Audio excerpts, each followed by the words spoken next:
Hi friends, welcome to my channel. ఈరోజు మనము ఎంతో టేస్టీగా ఉండే దోసకాయ పప్పు అనేది తయారు చేసుకుందాం. కుక్కర్తో పని లేకుండా చాలా ఈజీగా గిన్నెలోనే ఎలా తయారు చేసుకోవాలో చూద్దాం. ఇప్పుడు ఒక గిన్నెలోకి 1 గ్లాస్ కందిపప్పు అనేది తీసుకోండి. దీన్ని శుభ్రంగా 2-3 సార్లు బాగా కడిగేసేసుకోండి. ఇలా కడిగేసుకున్న తర్వాత 1 గ్లాస్ కందిపప్పుకి 2.5 గ్లాస్ నీళ్ళు అనేవి పోసేసి ఒక అరగంట సేపు మూత పెట్టి నానబెట్టి పెట్టుకోండి. ఇలా అరగంట సేపు నానబెట్టి పెట్టుకోవడం వల్ల పప్పు అనేది త్వరగా ఉడుకుతుంది. అలాగే పప్పు తినడం వల్ల వచ్చే గ్యాస్ట్రిక్ ప్రాబ్లమ్స్ అనేవి రాకుండా ఉంటాయండి. ఇప్పుడు నానబెట్టి పెట్టుకున్న గిన్నెని స్టవ్ ఆన్ చేసి స్టవ్ మీద పెట్టేసి కొద్ది పసుపు అలాగే 1 స్పూన్ ఆయిల్ అనేది వేసేసి మీడియం ఫ్లేమ్లో ఒక 10 నిమిషాలు బాగా ఉడకనివ్వండి. ఇది ఉడికేలోపు ఒక దోసకాయ అనేది తీసుకొని ఇలా ముక్కలుగా కట్ చేసుకోండి. లోపల ఉన్న విత్తనాలు అలాగే పై చెక్కును తీసేసి చిన్న చిన్న ముక్కలుగా కట్ చేసుకోండి. ఇలా ముక్కలుగా కట్ చేసుకునేటప్పుడు ఇది కొద్దిగా చేదుగా ఉందా లేదని ఒకసారి చెక్ చేసుకొని కట్ చేసేసుకోండి. చిన్న చిన్న ముక్కలుగా కట్ చేసుకోవడం వల్ల పప్పులో త్వరగా ఉడికిపోతుందండి. ఇలా కట్ చేసుకున్న ముక్కల్ని ఒక ప్లేట్లోకి తీసుకొని పక్కన పెట్టేసుకోండి. 10 నిమిషాల తర్వాత మంచిగా పప్పు అనేది బాగా ఉడికిపోయిందండి. ఇప్పుడు మనం కట్ చేసుకున్న ముక్కల్ని అందులో వేసేసేయండి.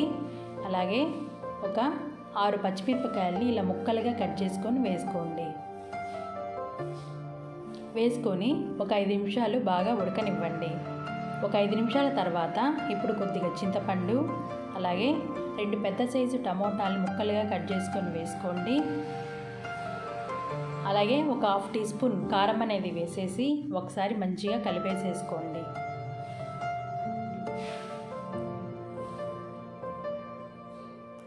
మంచిగా కలిపేసేసుకొని ఒక 5 నుంచి 10 నిమిషాలు లో ఫ్లేమ్లో బాగా దీన్ని ఉడకనివ్వండి. ఒక 10 నిమిషాల తర్వాత మంచిగా పప్పు అనేది అలాగే దోసకాయ ముక్కలు టమోటాలు అనేవి మంచిగా మగ్గిపోయినవండి. ఇప్పుడు స్టవ్ ఆపేసి పక్కన పెట్టేసుకోండి. కొద్దిగా ఇందులో సాల్ట్ అనేది వేసేసుకొని ఇలా పప్పు గుత్తి సాయంతో మెత్తగా మెదిపేసుకోండి. ఈ పప్పుని కొద్దిగా గోరువెచ్చగా ఉన్నప్పుడు మెదిపేసుకోండి. ఎందుకంటే గోరువెచ్చగా ఉన్నప్పుడు మెదుపుకున్నప్పుడే పప్పు అనేది మెత్తగా అవుతుందండి. దీని తాలింపు కోసం స్టవ్ ఆన్ చేసి కడాయి పెట్టేసి 1 స్పూన్ ఆయిల్ 1 స్పూన్ నెయ్యి అనేది వేసుకోండి. మీకు ఒకవేళ నెయ్యి అనేది ఇష్టం లేకపోతే 2 స్పూన్ల ఆయిల్ అనేది వేసేసి ఆయిల్ మంచిగా వేడైన తర్వాత 1/2 టీ స్పూన్ ఆవాలు 1/2 టీ స్పూన్ జీలకర్ర 1/2 టీ స్పూన్ మినపప్పు 1/2 టీ స్పూన్ శనగపప్పు అలాగే 2-3 ఎండుమిరపకాయలు వేసేసి ఒక 6-7 వెల్లుల్లిపాయలు ఇలా క్రష్ చేసి వేసుకోండి. వేసుకొని 1 నిమిషం పాటు మంచిగా ఫ్రై అవ్వనివ్వండి.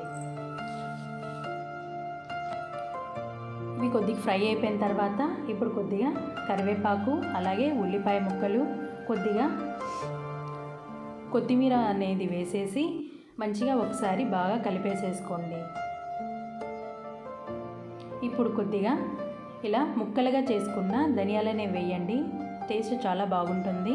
అలాగే కొద్దిగా ఇంగువ అనేది వేసేసి మంచిగా ఒకసారి కలిపేసుకొని ఈ ఉల్లిపాయ ముక్కలు అనేవి గోల్డెన్ బ్రౌన్ కలర్ వచ్చేంత వరకు బాగా ఫ్రై అవ్వనివ్వండి. ఇవి మంచిగా ఉల్లిపాయ ముక్కలు అనేవి బాగా ఫ్రై అయిపోయినవండి. తాలింపుని పక్కన పెట్టేసి మనం మెదిపి పెట్టుకున్న పప్పుని స్టవ్ మీద పెట్టేసేయండి. ఇప్పుడు మనం తాలింపుని అందులో వేసేసి మంచిగా ఒకసారి కలిపేసుకొని 1 నిమిషం పాటు పప్పుని బాగా ఉడకనివ్వండి. 1 నిమిషం తర్వాత పైన కొత్తిమీర చల్లేసుకొని స్టవ్ ఆపేసుకోండి. అంతేనండి, ఎంతో టేస్టీగా ఉండే దోసకాయ పప్పు అనేది తయారైపోతుంది. ఒకసారి ఇలా ట్రై చేసుకొని తినండి, చాలా టేస్టీగా ఉంటుంది. మళ్ళీ మరొక వీడియోతో మళ్ళీ కలుద్దాం. Thanks for watching.